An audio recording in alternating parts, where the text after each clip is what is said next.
Nabi SAW bersabda, "Usikum bitaqwallahi azza wa jalla."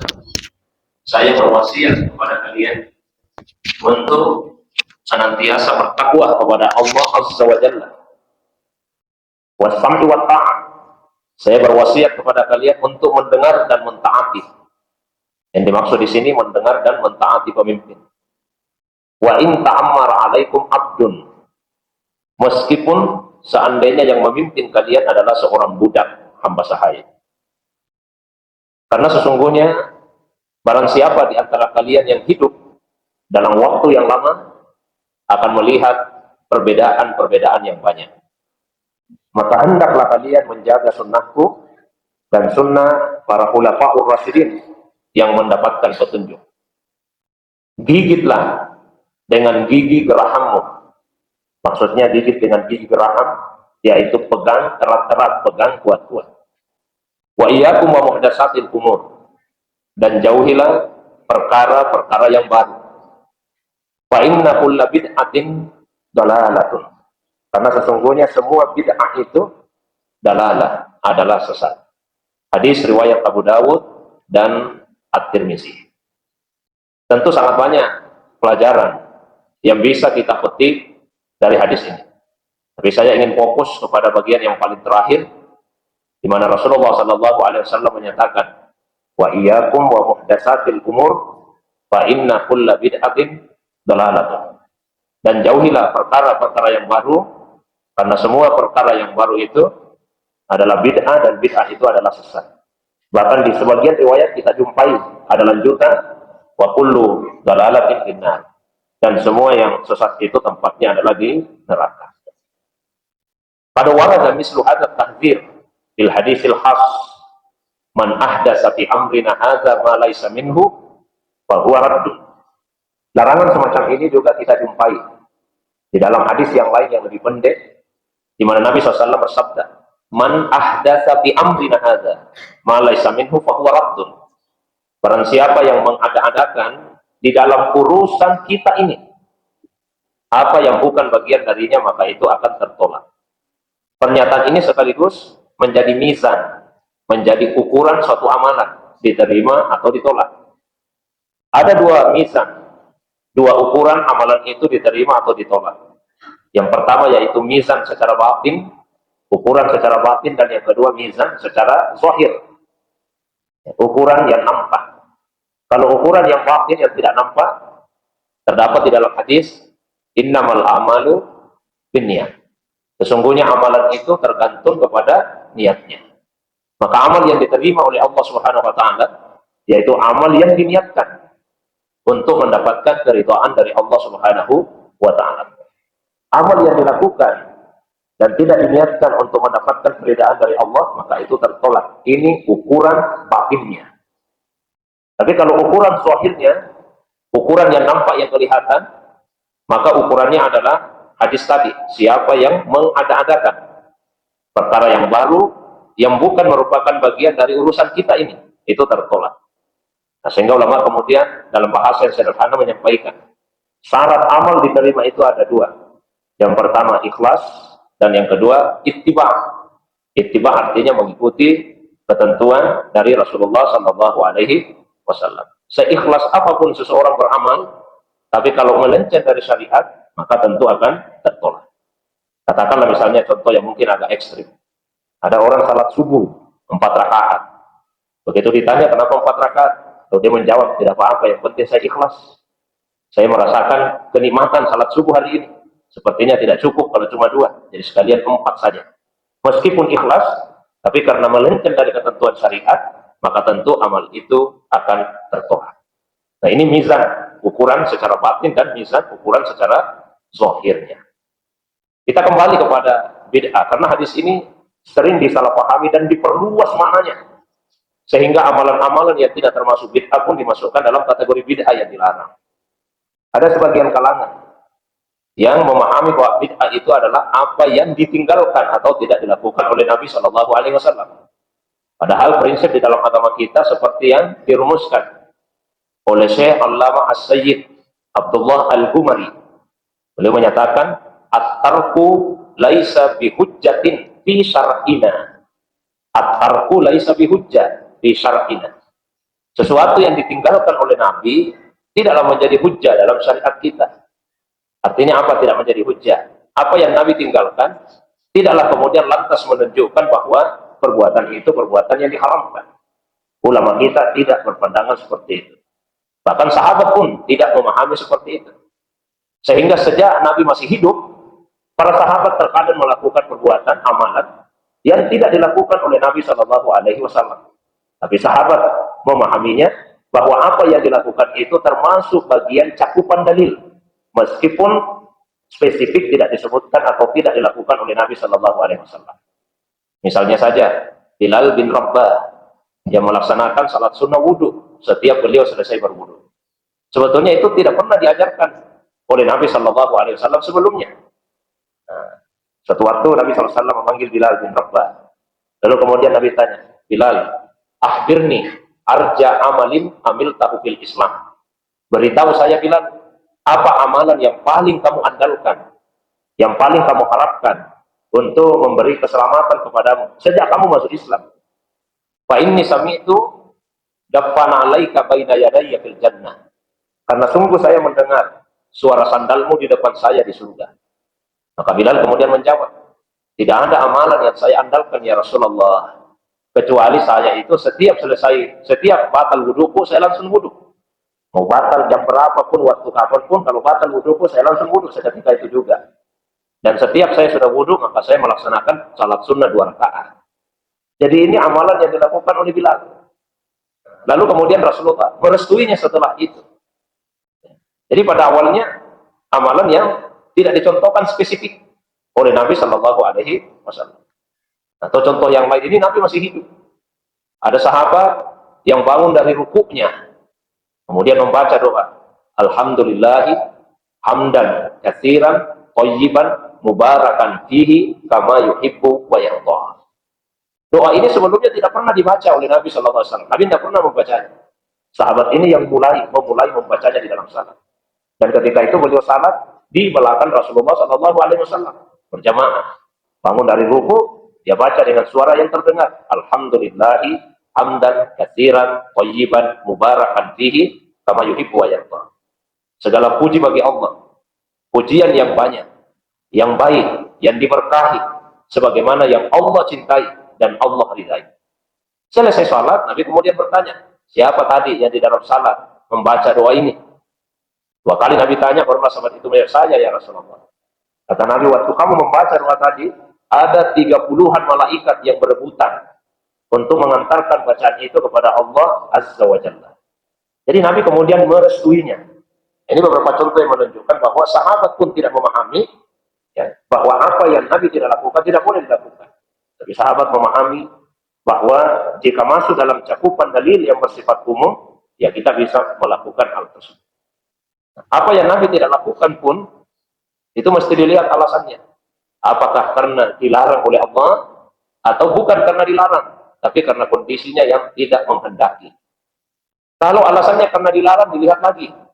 Apakah pelarangan itu bersifat menyeluruh untuk Nabi dan untuk umatnya, atau pelarangan itu hanya khusus untuk Nabi saja? Karena ada juga larangan yang khusus untuk Nabi, umatnya tidak dilarang. Nah, misalnya, Nabi Shallallahu Alaihi Wasallam tidak boleh menerima sedekah.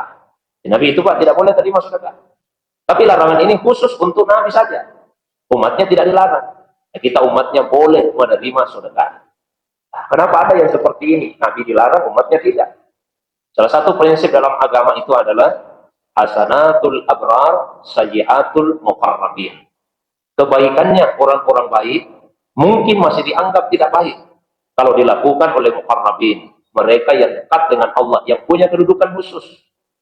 Contoh yang sederhana, ada anak muda, masih mahasiswa Pak, ya, pakai celana jeans, pakai baju kaos, pakai ransel, ya, naik motor, pakai helm. Pulang dari kampusnya, pulang ke rumah, di perjalanan, masuk waktu salat, langsung dia singgah di masjid. Singgah salat pakai celana jeans, salat pakai baju kaos, ya tidak pakai songkok, salat. Meskipun begitu modelnya, saya yakin kita salat, bagus ini anak muda. Ya, meskipun seperti itu modelnya, tapi dia masih ingat untuk salat, mau singgah di masjid. Tapi coba misalnya, mohon maaf, kalau Pak Imam imam kita datang ke masjid, begitu modelnya juga Pak. Datang ke masjid pakai celana jeans, pakai baju kaos, tidak pakai songkok, terus jadi imam. Apa kira-kira kita juga akan mengatakan, bagus Pak imam kita ini? Begitu modelnya? Saya yakin tidak. Malah kita akan bertanya-tanya, ada apa dengan Pak imam ini tiba-tiba begitu modelnya? Jadi perbuatan sama persis, tapi penilaian beda. Karena apa? Beda yang melakukannya. Atau misalnya, ada 4 orang, tukang bentong misalnya, di waktu-waktu senggang, nggak ada penumpang juga. Kemudian di pangkalan, 4 orang main domino di situ. Biasa-biasa saja. Biasa-biasa. Tapi kalau misalnya ada 4 orang ustaz, pulang dari ceramah, masih pakai surban, langsung singgah di pangkalan bentor, pangkalan ojek juga, terus main domino di situ. Apa kira-kira akan biasa-biasa juga? Saya yakin tidak. Jadi perbuatan sama, tapi penilaian beda, karena beda yang melakukan. Nah, ada perbuatan yang kalau kita ini umatnya melakukan, biasa-biasa. Tapi kalau Nabi, itu dilarang. Sedekah, kalau bahasa kasarnya, sisa-sisa harta orang. Tidak layak untuk kedudukan tinggi yang disandang oleh Nabi SAW. Jadi Nabi tidak terima sedekah. Kalau hadiah Nabi terima. Apa bedanya hadiah dengan sedekah? Saya kasih contoh. Ada orang pulang umrah, terus dia bagi-bagi tasbih, ya, bagi-bagi songkok haji misalnya. Perempuan bagi-bagi mukena, itu hadiah atau sedekah kira-kira? Sedekah, hadiah kan itu hadiah. Tapi kalau misalnya mohon maaf di perempatan jalan, ya, ada kita lihat meminta-minta Pak, pengemis, mohon maaf. Terus kita kasih, itu hadiah atau sedekah? Nah, sedekah. Jadi sedekah itu dikasih atas dasar ini orang kekurangan, orangnya butuh, kita kasih Pak sedekah. Tapi kalau hadiah pemberian itu atas dasar persahabatan, kekeluargaan, itu namanya hadiah. Kalau Nabi dikasih sebagai hadiah, Nabi terima. Nabi terima hadiah. Tapi kalau sedekah, Nabi tidak terima. Karena itu artinya menganggap Nabi kekurangan dalam masalah harta, menganggap beliau butuh dalam persoalan harta. Nah, jadi mesti dilihat, ya. Kalau ada yang Nabi tidak lakukan, kenapa? Apa dilarang? Kalau dilarang dilihat lagi, khusus untuk beliau atau umum. Ada juga yang Nabi tidak lakukan, bukan dilarang, tapi kondisinya yang tidak menghendaki. Sehingga suatu waktu nanti kalau kondisi menghendaki, nah itu bisa dilakukan. Pendekatan inilah yang dilakukan oleh Syekh Ibnu Abdissalam, ya. Imam Izzuddin bin Abdissalam. Ya. Jadi pendekatan ini dilakukan oleh Imam Izzuddin bin Abdissalam. Beliaulah yang merumuskan bid'ah itu ada 5 macam. Ada bid'ah yang wajib, ada bid'ah yang sunnah, ada bid'ah yang mubah, ada bid'ah yang makruhah, ada bid'ah yang haram. Kok bisa seperti itu? Apa tidak menyelisihi hadis ini? Tidak. Karena dikembalikan dulu ke mana bahasa. Jadi ada bid'ah secara lughawi, ada bid'ah secara syar'i. Yang dimaksud di hadis tadi itu bid'ah secara syar'i. Kalau secara syariat, ya semua bid'ah adalah sesat. Itu bid'ah syar'i. Tapi kalau secara lughawi, nah, kalau kita baca secara lughawi, tidak semua bid'ah itu adalah sesuatu yang sesat. Karena apa? Fal bid'atu fil lugha. Kalau secara bahasa bid'ah itu adalah makana muhtara'an ala ghairi misalin sabiq. Yaitu apa yang dilakukan yang tidak ada contoh sebelumnya. Jadi apapun yang sebelumnya tidak ada contohnya, kemudian ada, itu bid'ah secara bahasa. Dan tentu tidak semuanya sesat, tidak semuanya buruk. Itulah sebabnya Allah juga menamai dirinya, Allah SWT menamai dirinya pembuat bid'ah. Ya, Allah menamai dirinya, mensifati dirinya seperti itu. Kan di Al-Quran pada disebut Allah itu badi'us samawati wal ardh. Allah itu badi'. Satu akar kata itu dengan bid'ah. Badi'. Allah pembuat bid'ah. Kalau diterjemahkan bebas bisa dipahami. Badi'us samawati wal ardh. Mengapa Allah mensifati dirinya badi', pembuat bid'ah langit dan bumi? Karena Allah menciptakan langit, menciptakan bumi, ala ghairi misalin sabiq, tidak ada contoh sebelumnya. Nah, maka disebutlah Allah itu dengan badi'. Ya, itu secara kebahasaan. Maka muhtara'an ala ghairi misalin sabiq. Apa yang dilakukan yang tidak ada contoh yang sebelumnya. Nah, lalu Imam Izzuddin bin Abdissalam. Nah, yang tidak ada contoh sebelumnya atau bid'ah secara lughawi itu ada yang wajib, ya, ada yang sunnah, ada yang mubah, ya, ada yang makruh, ada yang haram. Beliau berikan contohnya. Misalnya yang wajib apa? Ya, yang wajib misalnya mempelajari ilmu nahwu. Ya, karena kalau tidak mempelajari ilmu ini, sulit kita memahami Al-Quran, sulit kita untuk memahami hadis Nabi SAW. Dan ilmu-ilmu alat lainnya. Ini ilmu tidak dikenal di masa Nabi secara teori. Tidak dikenal di masa Nabi SAW. Nah, ada yang sunnah misalnya, seperti apa itu yang sunnah? Ya membangun, katakanlah madrasah-madrasah, membangun sekolah-sekolah. Nah, ini bid'ah model yang formal seperti ini tidak dikenal di masa Nabi. Memang ada pembelajaran tapi tidak formal. Nah, ini sesuatu yang sunnah, yang dia dianjurkan mustahab. Ada yang mubah, ya, sesuatu yang dibolehkan. Apa itu? Tiap selesai salat salaman, selesai salat salaman. Itu mubah. Ya. Karena dia masuk dalam cakupan dalil umum. Dalil umumnya apa? Idzal taqal musliman fayatasafahani. Kalau ada dua orang Islam yang ketemu lalu jabat tangan. Fahamidallaha wastaghfara. Kemudian dua-duanya memuji Allah dan minta ampun kepada Allah, ghufira lahuma. Dosa keduanya diampuni. Hadisnya umum. Setiap berjumpa. Nah, kita kemudian dia selesai salat, musafah jabat tangan. Nah, itu kata Imam Izzuddin bin Abdussalam, ini termasuk bid'ah yang mubah, bid'ah yang dibolehkan. Ada bid'ah yang makruha, seperti apa itu? Berlebih-lebihan dalam menghiasi masjid. Berlebih-lebihan dalam menghiasi masjid. Ada yang bid'ah yang muharramah, bid'ah yang haram, seperti apa itu ya? Paham-paham yang sesat yang muncul belakangan, paham-paham yang sesat. Itu bid'ah yang diharamkan. Ini cara pendekatan yang ditempuh oleh Imam Izzuddin bin Abdussalam. Ya. Kemudian ada pendekatan yang kedua. Kalau beliau tadi mengikut mazhab Syafi'i. Nah, pendekatan yang kedua yang dilakukan oleh seorang ulama dalam mazhab Hanabilah, namanya Ibnu Rajab Al-Hambali. Jadi kalau Ibnu Rajab Al-Hambali tidak membagi-bagi bid'ah itu. Tapi beliau langsung mengatakan bahwa bid'ah khusus yang berkaitan dengan perkara agama saja. Karena yang dimaksud di hadis, man ahdasa fi amrina, siapa yang mengada-adakan dalam urusan kita ini. Urusan yang dimaksud itu adalah urusan agama. Yang dimaksud adalah urusan agama. Maka kata beliau langsung dirumuskan. Yang dimaksud bid'ah sesuatu yang diada-adakan, tidak ada contoh sebelumnya, dan dilakukan dengan tujuan apa? Untuk menandingi syariat yang sudah ada. Sudah ada ketentuan syariatnya, kemudian kita membuat yang dimaksudkan untuk menandingi syariat yang sudah ada. Kalau itu tujuannya kan sudah pasti. Bid'ah yang dimaksudkan itu adalah bid'ah yang sesat. Tapi umumnya ulama kita mengikuti metode yang dipakai oleh Imam Izzuddin bin Abdussalam. Dan itu bukan metode yang baru. Dari awal pun Imam Syafi'i sudah mengatakan seperti itu. Wa qad ruwiya anis Syafi'i rahimahullahu taala annahu qala al bid'atu bid'atani, bid'atun mahmudatun wa bid'atun mazmumatun. Diriwayatkan dari Imam Asy-Syafi'i, semoga Allah merahmatinya. Beliau berkata bahwa bid'ah itu dua macam. Bid'ah yang mahmudah yang terpuji, wa bid'ah mazmumah, dan bid'ah yang tercela. Lalu beliau berikan keterangan, "Fama wafaqas sunnata fa huwa mahmudun." Ya, apa yang sesuai dengan sunnah, maka itu terpuji. Maksudnya apa? Ada sesuatu perbuatan yang diada-adakan, Nabi tidak pernah melakukannya, tapi itu sesuai dengan sunnah, prinsip-prinsip sunnah, maka itu terpuji. Wa makhalafas sunnah bahwa mazmum. Tapi apa yang menyelisihi sunnah, maka itu mazmum, itu tercela. Wahtajja biqauli Umar. Imam Asy-Syafi'i berhujjah dengan perkataannya Umar ketika beliau mengatakan nikmatul bid'ah hadhihi. Sebaik-baik bid'ah inilah sebaik-baik bid'ah. Jadi Umar sendiri pernah menyatakan ini adalah sebaik-baik bid'ah. Yang dimaksud itu apa? Ketika beliau mempelopori salat tarawih selama 1 bulan penuh berjamaah dengan menunjuk satu imam tetap, ya, yaitu Ubay bin Ka'ab radhiyallahu anhu. Yang seperti ini tidak pernah dilakukan oleh Nabi sallallahu alaihi wasallam. Di masa hidupnya Nabi, beliau tarawih berjamaah hanya 3 malam saja. Dan selebihnya beliau salat sendiri. Ya, di masa Abu Bakar juga sahabat seperti itu. Nanti di masa Umar beliau pelopori. Daripada kita tarawih sendiri-sendiri, lebih baik berjamaah saja. Dan tiap malam. Dan kita tunjuk satu orang jadi imam tetap 1 bulan. Nah, sejak saat itulah sampai hari ini kita menemukan praktek yang demikian.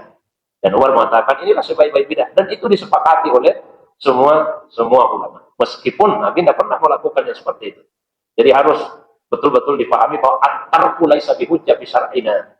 Yang ditinggalkan Nabi itu bukan menjadi hujjah dalam syariat kita. Metode agama itu Al-Quran, kemudian hadis, ijma' dan qiyas. Tidak ada di situ tentang tarku, tentang apa yang ditinggalkan oleh Nabi sallallahu alaihi wasallam. Nah, saya berikan contoh yang spesifik, Maulid. Karena sekarang dalam peringatan Maulid tentang memperingati Maulid Nabi sallallahu alaihi wasallam. Ya, meskipun bagaimanapun dijelaskan tetap saja perbedaan itu akan ada. Tapi paling tidak untuk menguatkan bahwa mayoritas ulama kita berpandangan memperingati Maulid itu sesuatu yang mahmudah, sesuatu yang terpuji. Ibnu Hajar Al-Asqalani, ya, kemudian Ibnu Al-Jauzi, Ibnu Katsir, Imam As-Suyuti, dan sekian banyak ulama-ulama besar lainnya dalam paham Ahlus Sunnah wal Jamaah yang berpandangan seperti itu. Masing-masing punya dalil. Ibnu Hajar Al-Asqalani berdalil dengan apa yang dilakukan oleh Nabi SAW ketika beliau tiba di Madinah. Ketika Nabi tiba di Madinah, beliau melihat orang-orang Yahudi berpuasa 10 Muharram. Maka Nabi kemudian bertanya, kenapa itu orang-orang Yahudi puasa di 10 Muharram? Disampaikan, menurut mereka ya Rasulullah, di hari inilah Allah menyelamatkan Nabi Musa dari kejarannya Fir'aun. Maka kata Nabi SAW, nahnu ahaqqu bi Musa minhu. Oh, kita itu lebih berhak untuk menghormati Nabi Musa dibandingkan mereka. Nah, kita puasa juga 10 Muharram. Supaya tidak sama persis, kita jangan 10 Muharram saja. Ya, puasa juga 1 hari sebelum atau 1 hari setelah. Jadi Rasulullah melaksanakan puasa itu untuk mengingat nikmat yang Allah Subhanahu wa taala karuniakan kepada Nabi Musa alaihissalam. Nah, kita ini umatnya Nabi, ketika misalnya memperingati Maulid Nabi SAW, maka itu prinsipnya sama dengan tadi, mengingat peristiwa besar yang Allah SWT karuniakan kepada Rasulullah SAW, bahkan kepada kita umat. Karena lahirnya Nabi itulah peristiwa terbesar, peristiwa keagamaan terbesar. Jadi lahirnya Nabi peristiwa keagamaan terbesar. Tidak ada peristiwa-peristiwa keagamaan yang lain kalau Nabi tidak lahir. Kita peringati Isra Mi'raj, Bapak Ibu sekalian. Tapi tidak akan pernah ada Isra Mi'raj kalau Nabi tidak lahir. Kita peringati hijrahnya Nabi dari Makkah ke Madinah. Tapi tidak akan pernah ada hijrah kalau Nabi tidak lahir. Kita peringati nuzulul Quran. Sekian banyak peristiwa keagamaan kita peringati. Tapi itu semua tidak akan pernah terjadi kalau Nabi tidak lahir.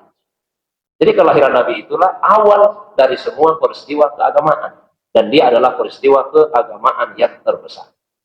Nah, Ibnu Al-Jauzi, Ibnu Katsir, Imam As-Suyuti, ya, juga berpendapat yang sama. Mengatakan itu adalah perbuatan yang terpuji. Berdalil diantaranya dengan puasanya Rasulullah SAW pada hari Senin. Ya, karena beliau mensyukuri nikmat kelahirannya. Kalau Nabi syukuri nikmat kelahirannya, kita juga wajib mensyukuri nikmat kelahiran Nabi SAW. Karena kelahiran Nabi itu nikmat, kewajiban kita mensyukurinya. Cara mensyukuri bermacam-macam. Salah satunya Allah ajarkan, wa amma bi nikmati rabbika fahadits. Nah, adapun terhadap nikmat Tuhanmu, maka ceritakan. Jadi ceritakanlah kelahiran Nabi itu jika kita mensyukuri nikmat kelahirannya. Kemudian ada seorang ulama kita, namanya Imam Samsuddin, ya, Al-Jazair, ya, menulis satu kitab, Arfu Ta'rif bil Maulidin Nabi Syarif. Dalam kitab itu, beliau menceritakan bahwa Allah SWT memberikan satu nikmat kepada Abu Lahab, meskipun dia kafir. Jadi dikasih satu nikmat, ya, yaitu diringankan hukumannya di setiap kelahiran Nabi. Kenapa seperti itu? Karena dia bergembira ketika Nabi lahir, mendengar berita kelahiran Nabi. Dengan cara memerdekakan seorang budak perempuannya bernama Suwaibah al-Aslamiyah. Nabi Shallallahu Alaihi Wasallam ingat itu, dan Allah pun kemudian memberikan nikmat tadi.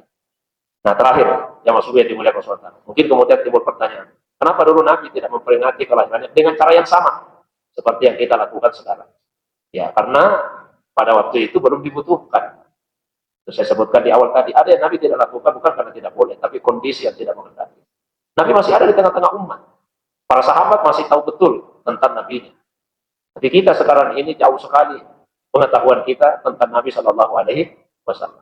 Yang simpel-simpel saja, nasabnya Nabi. Kalau ditanya tentang nasabnya Nabi, paling banter, paling tinggi mungkin sampai kakinya saja yang diketahui. Di atasnya itu udah jarang kita ketahui. Ditanya siapa bapaknya Nabi, rata-rata masih tahu. Abdullah. Siapa bapaknya Abdullah? Ya, masih ada sebagian yang tahu. Abdul Muttalib. Tapi kalau dilanjutkan pertanyaan, siapa bapaknya Abdul Muttalib? Sudah mulai siapa dia? Ini pengetahuan kita tentang Nabi itu minim sekali. Beliau adalah Muhammad sallallahu alaihi wasallam, putra dari Abdullah. Abdullah adalah putra dari Abdul Muttalib, yang dipanggil juga dengan Syaibatul Hamdi. Syaibah itu artinya uban, Hamdi artinya pujian. Kenapa dipanggil Syaibatul Hamdi? Abdul Muttalib Pak masih bayi, rambutnya sudah berubah.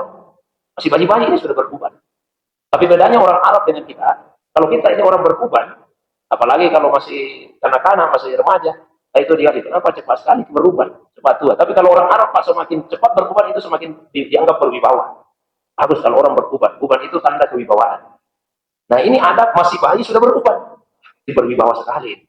Maka dipanggil Syaibah, Syaibatul Hamdi, uban yang terpuji. Itu Abdul Muttalib.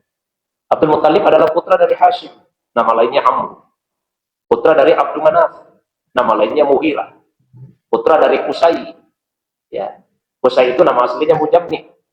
Kenapa dipanggil Qusay? Qusay artinya yang jauh. Sama dengan Masjidil Aqsa, masjid yang terjauh. Karena Qusay pernah merantau ke negeri yang jauh. Setelah sekian lama, lalu kembali lagi ke tanah Arab, kembali ke Makkah. Nah, Qusay atau Mujabni ini adalah putra dari Kilab. Kilab putra dari Murrah. Murrah putra dari Ka'ab. Ka'ab putra dari Lu'ay. Lu'ay putra dari Ghalib. Ghalib putra dari Fihir. Fihir putra dari Malik. Malik putra dari Nadar. Nadar putra dari Kinana. Kinana putra dari Husaimah. Huzaifah putra dari Mutrika, Mutrika putra dari Ilyas. Ilyas inilah buyutnya Nabi yang sudah terdengar di tulang sulbinya Nabi Shallallahu Alaihi Wasallam berzikir, terdengar di tulang sulbi itu Ilyas. Dan beliau juga orang pertama yang menjamu tamu-tamu yang datang ke Makkah untuk berziarah ke Ka'bah. Ya, disembelikan unta, dijamu semua semuanya. Beliau adalah putra dari Mutar, Mutar adalah putra dari Nizar, Nizar adalah putra dari Ma'ad, Ma'ad adalah putra dari Adnan. Semua ulama sejarawan sepakat dari Nabi sampai ke Adnan, 22 nama itu ke atas disepakati semua ulama. Nah, sebagian ulama ada yang melanjutkan ke atas tapi sudah beda-beda namanya. Ada yang melanjutkan ke atas sampai kepada Nabi Ismail. Nabi Ismail putra dari Nabi Ibrahim. Sebagian ulama lagi melanjutkan lagi ke atas sampai kepada Nabi Adam alaihissalam. Tapi yang disepakati sekali lagi hanya sampai ke Adnan. Nah, hal-hal yang simpel sederhana seperti ini pun kita umat Islam mohon maaf, banyak yang sudah tidak terlalu peduli lagi. Apalagi hal-hal yang lainnya. Maka penting untuk selalu menceritakan kelahiran Nabi dan sejarah kehidupan Rasulullah Sallallahu Alaihi Wasallam. Itulah pentingnya memperingati Maulid Nabi Sallallahu Alaihi Wasallam. Saya kira itu Pak pengantar kajian kita. Kalau ada yang ingin ditambahkan oleh satu dua orang, saya persilakan kepada jamaah sekalian. Demikian wa ilallahi turja'ul umur. Wassalamualaikum warahmatullahi wabarakatuh. Ada Pak? Silakan Pak.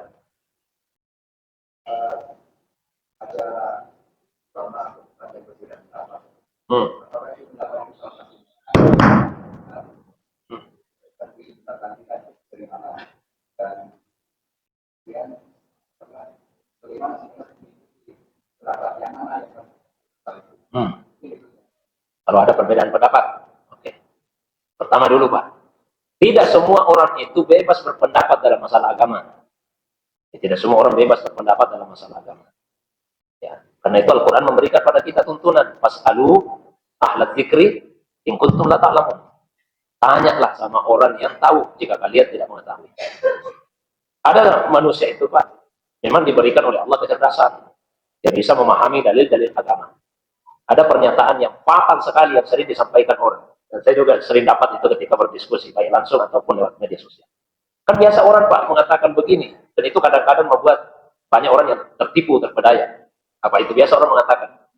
Kenapa kita ikuti Imam Syafi'i, ikuti Imam Malik, dan ulama-ulama lain? Kenapa kita tidak ikut Nabi saja? Ya seorang begitu Pak. Ini fatal sekali pemikiran seperti ini.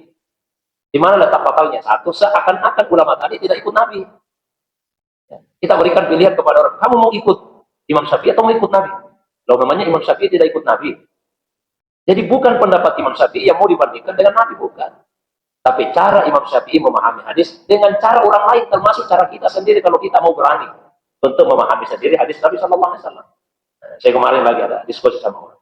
Dia katakan, terus kenapa ikut Imam Mazhab? Kenapa tidak langsung? Saya katakan, memang Anda bisa memahami hadis Nabi secara langsung. Tidak mudah memahami Al-Quran, tidak mudah memahami hadis Nabi Shallallahu Alaihi Wasallam secara langsung. Saya kasih contoh. Ya, jangankan kita ini Pak, bukan orang Arab pun biasa keliru memahami hadis Nabi Shallallahu Alaihi Wasallam. Ada sebuah hadis yang menyebutkan bahwa Rasulullah Shallallahu Alaihi Wasallam salat menghadap ke Anaza, itu di hadis disebut begitu. Ada perkampungan di Arab namanya perkampungan Anaza. Maka mereka senang, bangga, oh ternyata Nabi itu pernah salat menghadap ke perkampungan kita.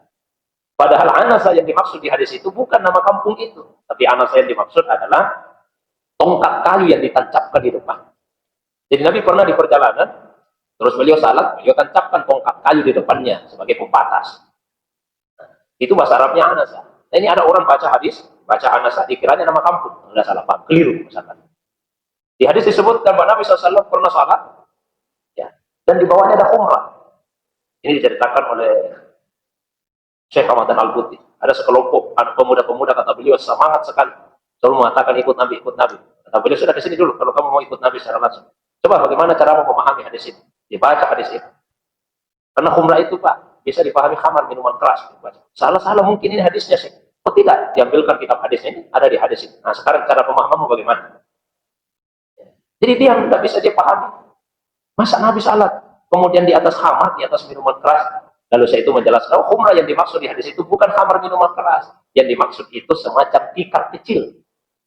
Kan seringnya Nabi salat langsung sujud di tanah secara langsung. Tapi kalau panas, maka ada tikar kecil yang dipakai sebagai alas. Alas itu namanya khumrah besar. Ini contoh-contoh kecil bahwa tidak semua orang bisa memahami Al-Quran atau hadis Nabi Shallallahu Alaihi Wasallam secara langsung. Ya, ada orang hanya modal terjemahan saja, baca terjemahan, kemudian berpendapat dalam masalah agama. Satu prinsipnya tadi, tidak semua orang bebas berpendapat dalam masalah agama. Ya kan masalah agama, masalah dunia saja kan begitu. Kalau kesehatannya, pendapat dokter yang kita dengar, pendapat dokter. Cuma kita ini kadang-kadang kalau masalah dunia, ketika yang bukan dokter bicara tentang kedokteran, kan kita tolak. Masa kamu mau bicara tentang kedokteran dan kamu bukan dokter? Tapi kalau yang bukan ulama bicara agama, kita katakan, kenapa kau bicara agama? Kita mengatakan, memang cuma haknya ulama bicara agama. Semua orang kan bebas bicara agama, kita tidak konsisten. Kalau masalah kedokteran, kesehatan kita batasi, tapi kalau agama kita tidak mau batasi. Nah, maka bagus sekali itu Pak. Ketika dibagi permasalahan agama ada masalah masail, ada fadail. Kalau fadail kita semua bisa bicara itu karena semua sepakat keutamaan ibadah. Tapi begitu masuk pada rincian-rincian masalah agama, tidak semua orang bebas berpendapat. Satu dulu prinsipnya Pak ya. Nah, sekarang kalau semua yang berpendapat itu sekarang ulama kita semua yang berpendapat. Kita langsung masuk semua ulama yang berpendapat. Jadi bagaimana yang kita ikuti? Kalau kita punya kemampuan memilah-milah dalil, pilihlah pendapat yang lebih kuat dalilnya. Kalau kita punya kemampuan, nah, ini pendapat ulama ini dalilnya, ulama ini dalilnya. Kita punya kemampuan memilah-milah dalil itu, membandingkan, mengkomparasi dalil. Pilihlah pendapat yang dipandang lebih kuat dalilnya. Karena itu tentu akan lebih menenteramkan hati kita. Tapi saya Ustaz tidak punya kemampuan untuk memilah-milah dalil. Ini seperti apa? Ikuti pendapat ulama. Ya, yang kita percaya, yang kita lebih yakini. Ikuti itu, tanpa menyalahkan pendapat lain yang berbeda. Itulah dasarnya kemudian muncul mazhab-mazhab itu Pak. Karena imam-imam mazhab itulah yang dipandang punya otoritas pendapat yang kuat, diyakini oleh murid-muridnya. Maka itu yang bertahan sampai sekarang. Sebetulnya pada awalnya imam mazhab itu banyak, tapi sebagian besar punah karena tidak banyak pengikutnya. Nah, yang bertahan sampai sekarang kalau dalam paham Ahlussunnah wal Jamaah 4 mazhab itu yang banyak pengikutnya. Jadi untuk kita, misalnya untuk saya dan kita yang merasa misalnya awam dalam masalah agama, ikuti pendapat ulama kita yang dipercayai. Fas'alu ahla dzikri in kuntum la ta'lamun. Tanyalah yang lebih mengetahui jika kalian tidak mengetahuinya. Itu prinsipnya. Wallahu a'lam bishawab. Silakan. Assalamualaikum warahmatullahi wabarakatuh. Assalamualaikum. Saya langsung soal yang sensitif tadi tidak. Apa itu? Maulid. Maulid. Jadi saya ini dilahirkan di tengah-tengah masyarakat yang sangat rajin melakukan peringatan Maulid. Cuma kan waktu kecilku itu orang tidak Maulid karena tidak ada beras pulutnya, tidak ada songkol. Ini seperti persyaratan itu. Nah, terakhir kita tahu itu di Sulsel ini ada daerah pada peringatan Maulid itu membawa begitu banyak makanan ke laut. Saya tidak pernah ikut ke laut itu, tapi karena makanan itu tidak dibuang saja, artinya tidak tidak dimanfaatkan untuk dimakan oleh orang-orang. Tentu ada gunanya karena kalau dimakan ikan, karena tentu dari apakah yang seperti ini masih kita bisa benarkan atau bagaimana bisa? Biasa kira itu saja. Ya, baik. Begini Pak ya. Jadi ketika agama itu hadir di masyarakat, dia berjumpa dengan budaya. Jadi agama datang ada budaya. Kemungkinannya ada 3. Kemungkinan yang pertama, budaya itu sesuai dengan agama. Kemungkinan yang kedua, budaya itu bertentangan dengan agama. Kemungkinan yang ketiga, substansinya sesuai dengan agama, tapi pelaksanaannya tidak sesuai. Nah, maka cara menyikapinya berbeda sesuai dengan 3 kemungkinan tadi. Saya ambil langsung contoh di masa Nabi SAW. Misalnya yang sesuai dengan agama. Orang Arab sebelum kedatangan Nabi, mereka memang terkenal tradisinya itu menghormati tamu. Itu orang Arab. Dan kalau berjanji berusaha untuk menepati janji. Maka mereka tidak segan-segan untuk menyembelih ya sampai ratusan unta, ratusan kambing kalau menyambut kedatangan tamu-tamu. Itu tradisi mereka, orang-orang Arab. Datanglah Islam. Datanglah Rasulullah membawa agama ini. Dan agama ini juga mengajarkan untuk menghormati tamu. Oh, ada kesesuaian antara agama dengan budaya. Maka dilestarikan, dipertahankan itu. Karena ada kesesuaian. Nah, sekarang contoh yang kedua, yang bertentangan. Orang-orang Arab dulu sebagian, sebelum diutusnya Rasulullah, punya rasa malu kalau memiliki anak perempuan. Jadi, kalau anaknya perempuan, tak malu. Sehingga kemudian, biasa mereka membunuh anak perempuannya itu. Ada yang, kalau istrinya sudah tanda-tanda mau melahirkan, memang dibawa ke lubang, Pak, ke pinggir lubang. Ditungguin. Kalau keluar perempuan, nah langsung dimasukkan ke lubang di tangan. Kalau keluar laki-laki, 5 bulan ke rumah. Ada yang dibiarkan hidup dulu sampai anak-anak. Setelah itu baru kemudian dibunuh. Itu tradisi sebagian orang Arab sebelum diutusnya Rasul. Datanglah Islam. Apakah tradisi ini sesuai dengan ajaran agama? Tidak, bertentangan. Maka agama kemudian menghapus tradisi itu. Jadi dihapus, karena tidak sesuai. Nah, yang ketiga ini Pak, yang ketiga. Substansinya sesuai, tapi pelaksanaannya yang bertentangan. Apa itu? Orang Arab sebelum diutusnya Nabi SAW sudah melaksanakan haji. Mereka haji juga Pak. Ini warisan dari Nabi Ibrahim AS. Mereka tawaf. Tapi ketika mereka tawaf, caranya itu tanpa berpakaian sama sekali. Telanjang bulan. Ini orang-orang Arab jahiliyah itu kalau tawaf telanjang bulan itu, telanjang bulan. Alasannya apa? Kalau kita menghadap ke Tuhan, mesti murni. Tidak boleh ada sesuatu yang menempel di badan. Karena kita tidak tahu ini cara perolehan harta ini bagaimana. Jadi kalau tahu, ya mesti telanjang bulan. Supaya betul-betul murni kita menghadap kepada Allah SWT. Nah pertanyaannya, ini tawaf sesuatu yang baik atau tidak baik? Tawaf. Baik. Tapi telanjang bulan? Tidak baik. Datanglah Islam. Apakah kemudian dihapus secara keseluruhan? Tidak. Tawafnya dipertahankan, tapi telanjang bulannya dihapus. Nah, tetap tawaf, tapi jangan telanjang bulan. Tidak boleh telanjang bulan. Nah, begitu juga ketika agama hadir, di masyarakat mana saja yang ada budayanya. Kalau di masyarakat itu budayanya sesuai dengan ajaran agama, pertahankan budaya itu. Kalau tidak sesuai, maka budaya itu dihapus. Kalau intinya sesuai, cuma pelaksanaannya yang tidak, jangan dihapus semua. Cara pelaksanaannya yang diperbaiki. Ada yang misalnya memperingati tadi, tapi mubasir membuat-buat makanan apa tidak ada yang memanfaatkan. Cara pelaksanaannya diperbaiki.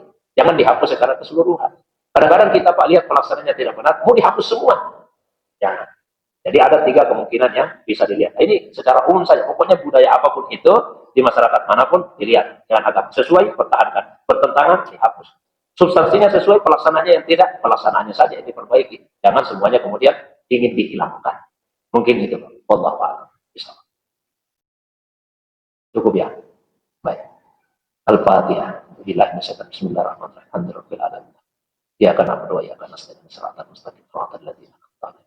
Alhamdulillahirabbil alamin hamdan naimin hamdan syakirin hamdan hamidin. Hamdan yuwafi ni'am yaqafi mazidah. Ya Rabbana lakal hamdu kama yanbaghi li jalali wajhikal karim wa 'azimi sultanik. Allahumma shalli ala sayyidina habibina syafiina maulana Muhammad. Allahumma shalli wa sallim wa barik alaihi. Allahumma faqihna fid din wa 'allimna at-ta'wil. Allahumma faqihna fid din wa 'allimna at-ta'wil. Allahumma faqihna fid din wa 'allimna at-ta'wil. Allahumma ij'alna minal alimin al-amilin al-mukhlisin al-maqbulin. Rabbana atina fid dunya hasanah wa fil akhirati hasanah wa qina adzabannar. Subhanaka rabbi rabbil izzati amma yasifun wa salamun 'alal mursalin wa akhiru da'wana alhamdulillahi rabbil alamin bi barakati al-Fatihah. Bismillahirrahmanirrahim. Nah, demikian. Assalamualaikum warahmatullahi wabarakatuh.